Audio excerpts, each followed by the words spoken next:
Hello and Assalamualaikum. My name is Nurul Iza binti Amran and my matric number is ACT4002. And here I would like to talk about the introduction of this assignment. The first one is background of the case that related to this topic. Worker exploitation is a kind of modern slavery. Exploited workers are sometimes paid very little or nothing at all, or their earnings are simply seized by their owner. Labor exploitation may impact anyone of any age, gender, or race, while males are disproportionately affected. Worker exploitation is a global issue that is not restricted to any one sector or country. Ongoing training on modern slavery makes it easier to maintain a heightened awareness for indication of labor exploitation in your neighborhood. Detecting worker exploitation, modern slavery, and other types of exploitation can be effectively combated if they are identified. So, keep an eye out for the following warning signals about employee treatment. The first warning signal is deplorable living conditions. Too many people cram into too little space. The second one is employees who are constantly changing jobs. And the next is employees who are forced to work excessive hours or many shifts every week.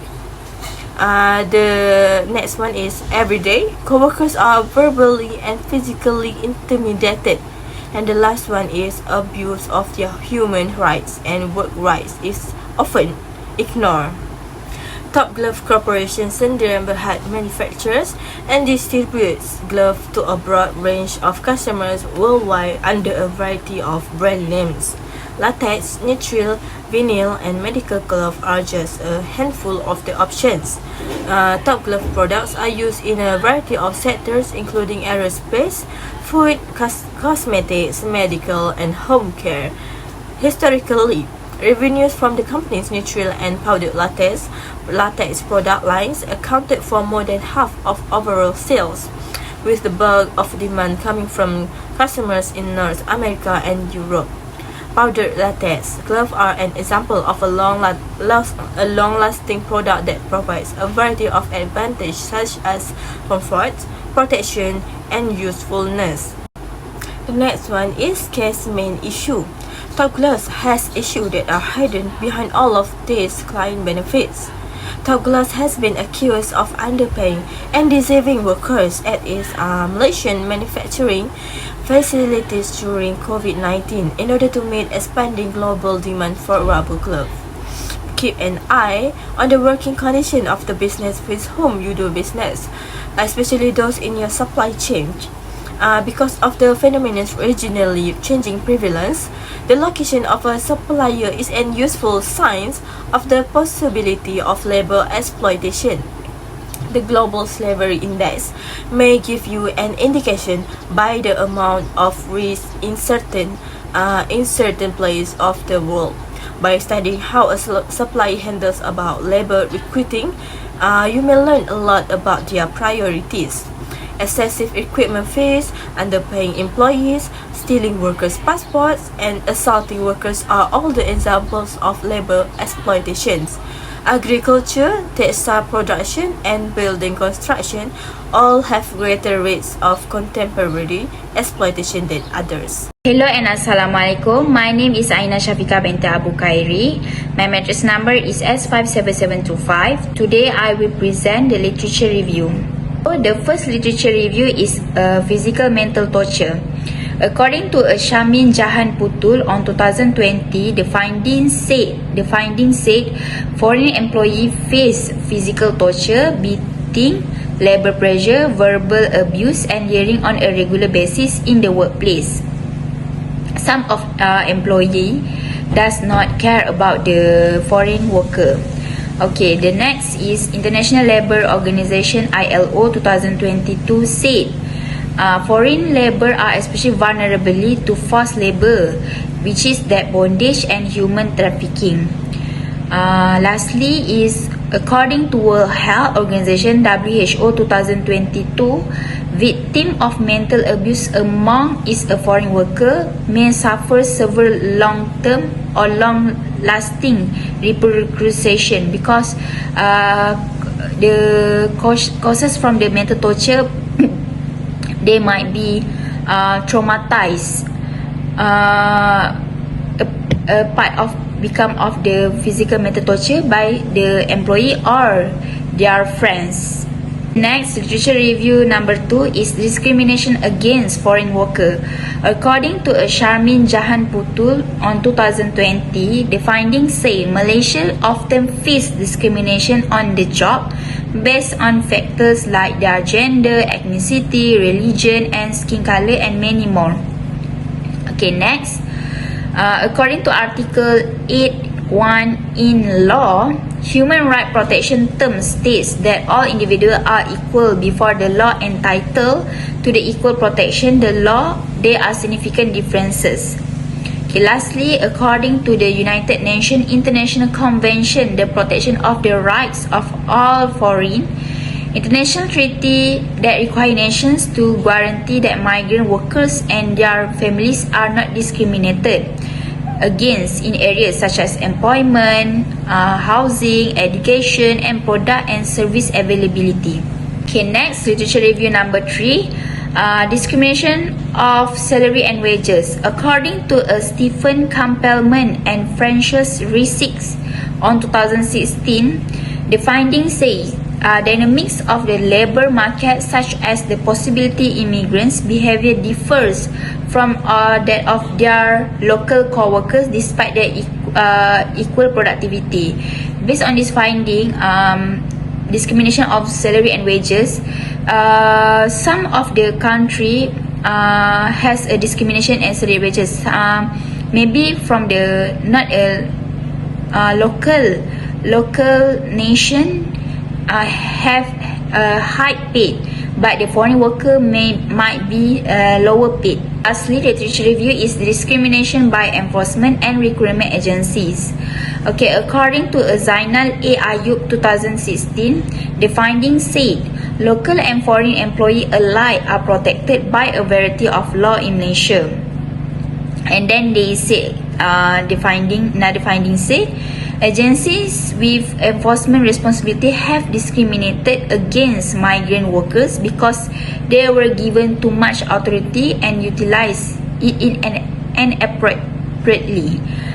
Because some agency might liar to the foreign worker and they just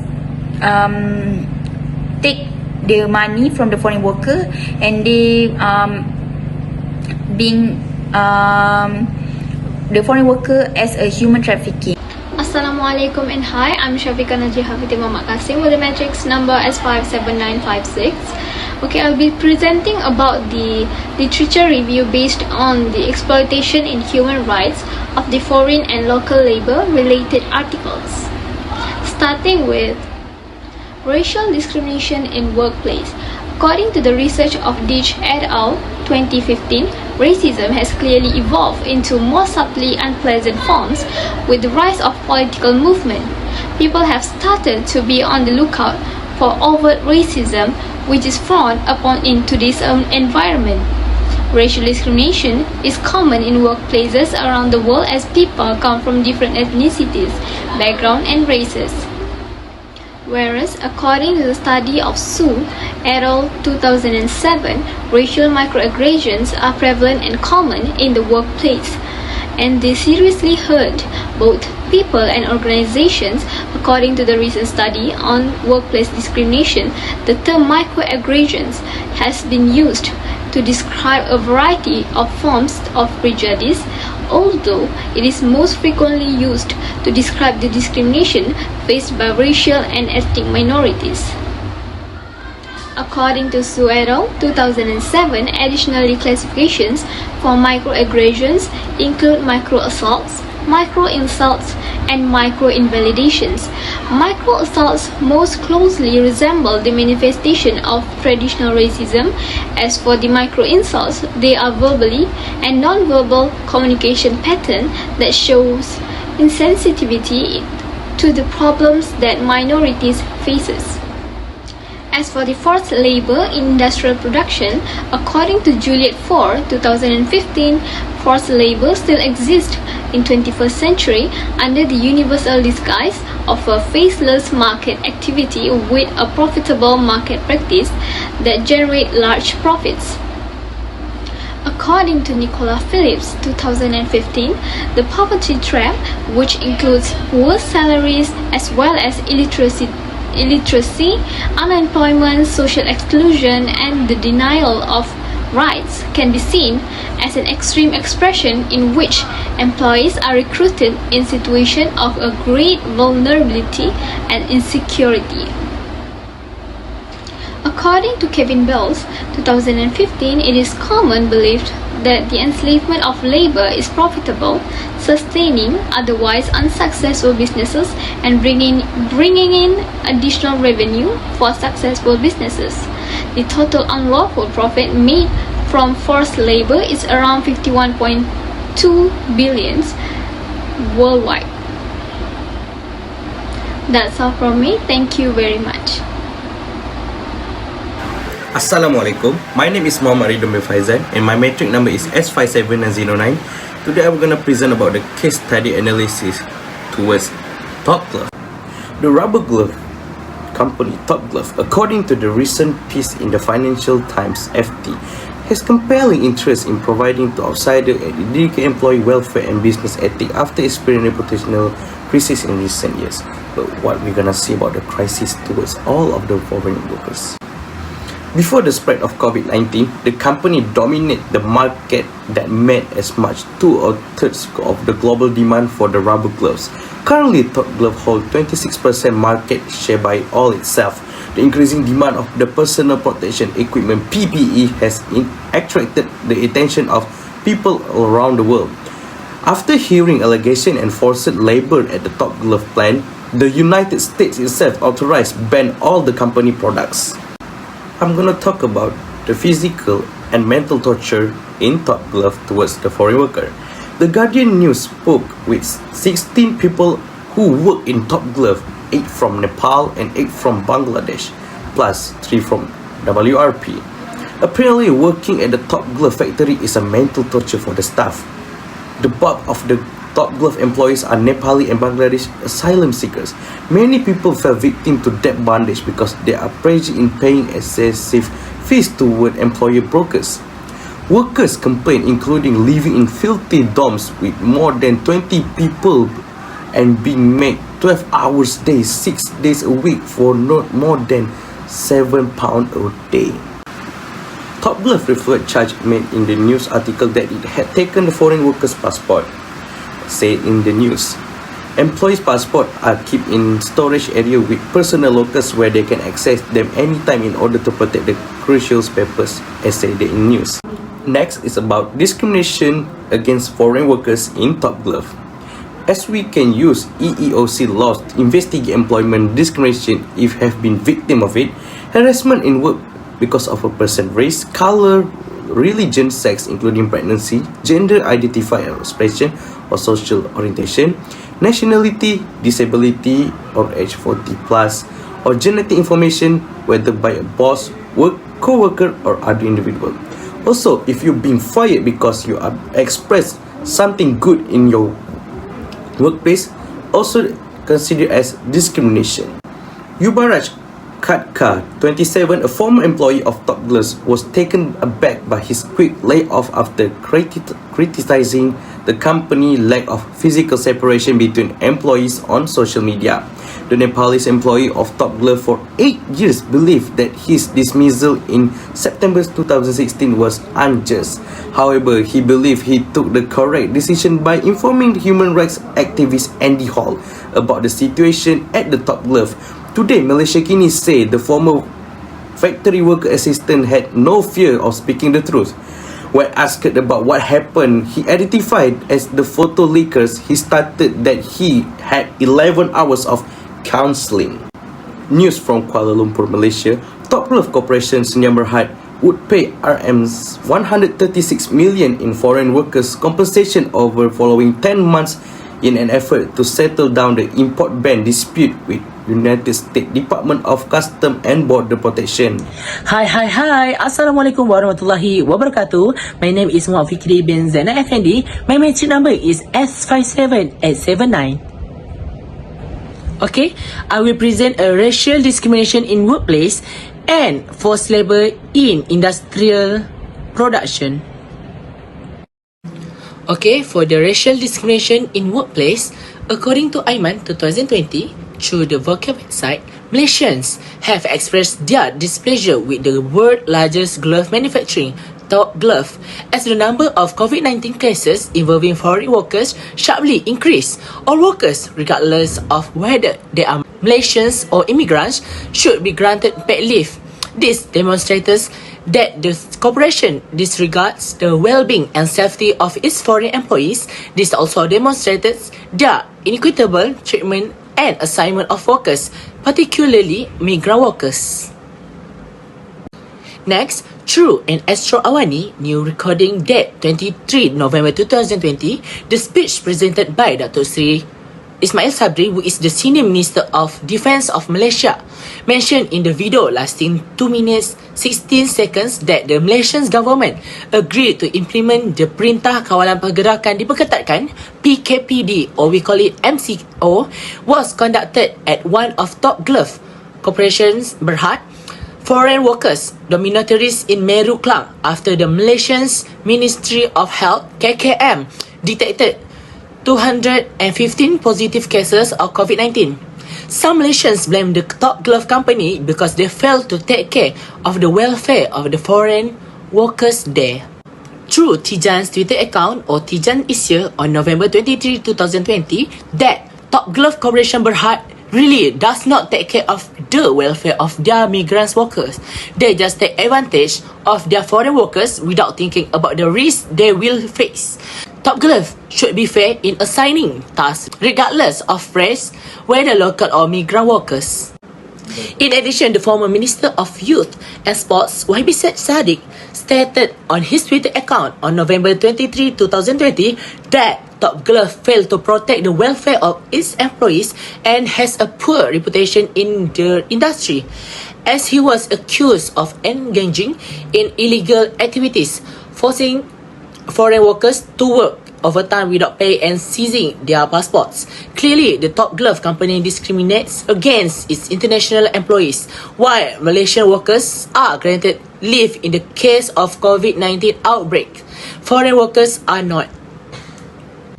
Next, for the forced labor in industrial production, according to Aiman 2020, Top Glove, the largest maker of personal protective equipment, PPE, in the world, has been accused of being authoritarian and unconcerned with the welfare of foreigners who shelter beneath them.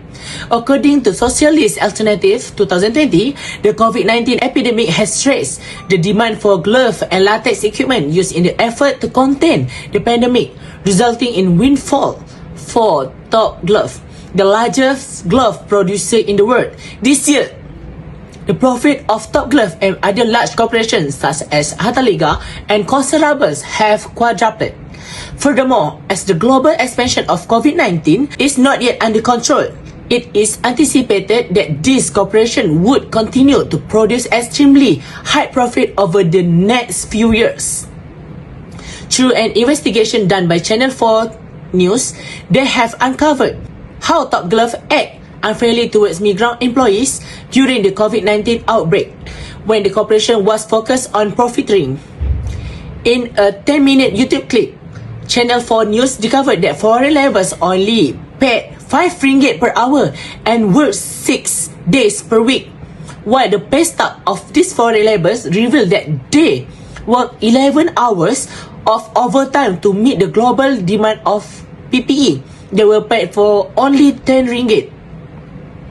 Additionally, Top Glove was accused of improperly docking workers, pay for tardiness and early departure. In the housing where foreign employees reside, it is awful because as many 24 individuals are crammed into the one room, which could facilitate the development of the COVID-19 outbreak. According to Socialist Alternative 2020, Top Glove Corporation has already been exposed as company that engage in unethical acts and badly oppress its migrant workers. In 2018, The Guardian, British publication, stated that manufacturers controlled by Top Glove violate the fundamental right of migrant workers and treat them as a slave. The United States banned the purchase of product from Top Glove in reference of those reports. According to the same reports, not only Top Glove but also the majority of factories in Malaysia abuse migrant employees without oversight from the government or authorities. Agents that provide the workers will charge very high requirement fees to migrant workers who are hired by local industries. The employer who pays recruiter will require workers to repay the agent's fees through labor. In a practice known as a debt bondage, or we call it slavery by debt, these individuals are compelled to work for extended periods of time in order to pay off their debt. Employers have also known to confiscate employees' travel documents such as passports so that they cannot flee the situation. In Alternative 2020, the owner of Top Glove, Lim Wee Chai, has never admitted guilt or apologize, despite the fact that all evidence of the factory's misdeeds has been made public. Lim stated that the workers had been to work beyond the time restriction at their own request, and that the employer's retention of the workers' passport was for the purpose of protecting the papers, despite the fact that both of these actions violate labor regulations and human rights. Top Glove employer remains arrogant and shows no remorse. Lee has recently granted compensation for the repayment of requirement fees totaling 136 million ringgit to 10,000 workers from Nepal and Bangladesh in an effort to circumvent the sanctions imposed by the United States of their firms. Despite the fact that the United States enforced limits on Top Glove, there are still a large number of firms that engage in the same practices and are not punished. The claims of human rights breach against Top Glove are therefore well supported. Despite the ambiguity surrounding the true motivations driving the American intervention, however, government officials, including Minister of Human Resources M. Saravanan, have frequently backed Top Glove and downplayed all allegations against them. According to Andrea Bussell, 2022, in Malaysia, Top Glove contact CBP to create better working conditions for workers, which include refunding more than 30 million US dollar in requirement expenses, which is 125 million ringgit. Lastly, according to Siddiq 2021, on the mykmu.net website, he stated that the Top Glove company that the rubber glove factory acknowledged the death of a Nepalese employee named Puspa Taming. Andy Hall, an expert on the human rights of migrant workers, stated that Puspa died in the F19 compounding area. Hall further asserted that two others' deaths of Top Glove migrant employees involving Bangladeshi and Nepalese workers allocated to the F22 robotic area, the company's Klang, Selangor base facility, occurred. This demonstrated conclusively that Top Glove uses forced labor on their foreign employees, which can result in death.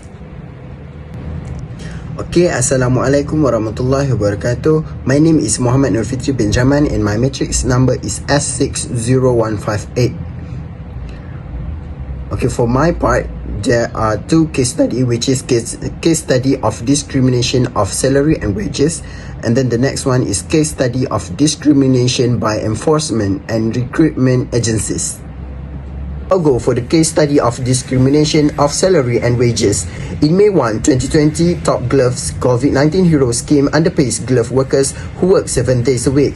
According to labor activists, glove manufacturer Top Glove is unethically skirting labor laws by launching a scheme to get workers to work 7 days a week on a voluntary basis for a sum much lower than the standard wage.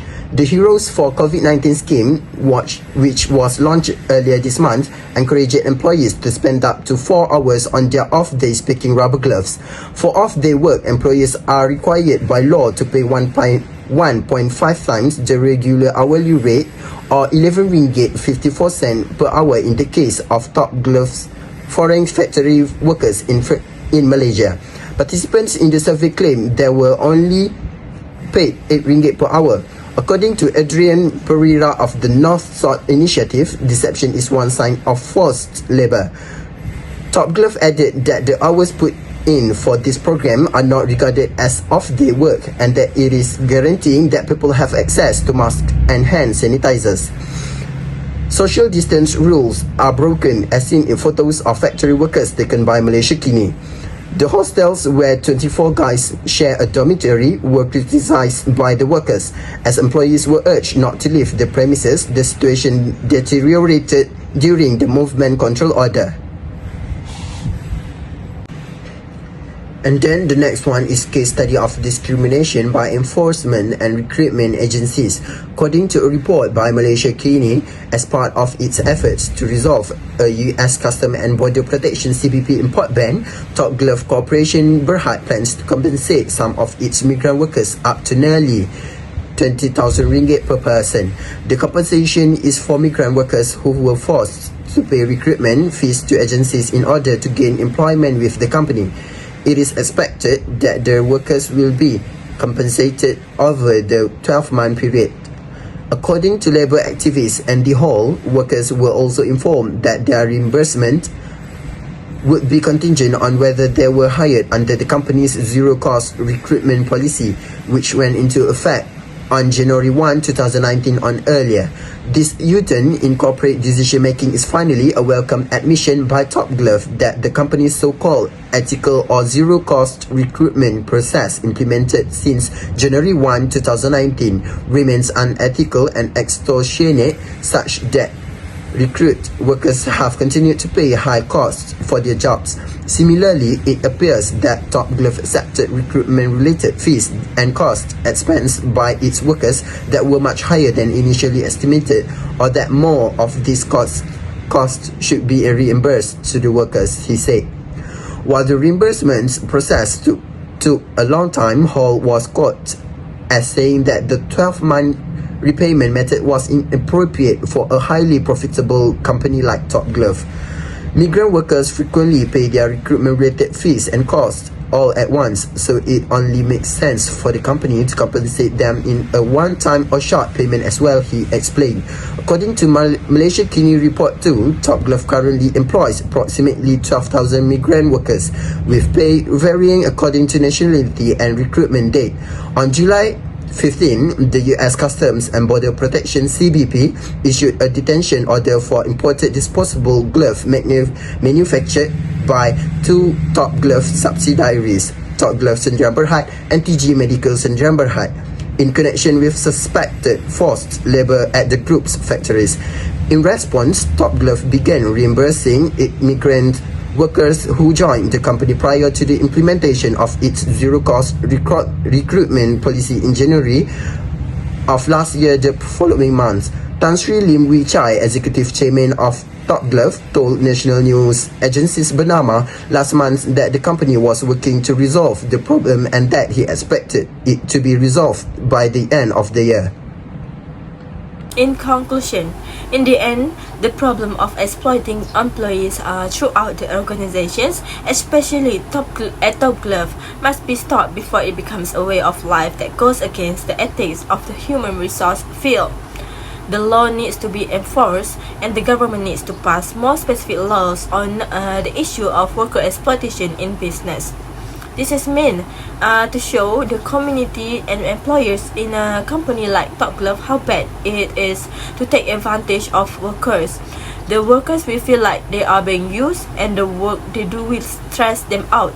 Employees like Top Glove Sdn Bhd must take care of their workers, whether they are from Malaysia or another country. Without them, the company's operations and the quality will suffer and be disrupted. So this shows that employees are the company's backbone and should be taken care of well so that the quality of their work improve and the company benefits. Employers can make good workers if they show and teach them the right way to do their jobs. So it's clear that the issue of workers being exploited at Top Glove can be taken lightly, since it can hurt both the company and the country.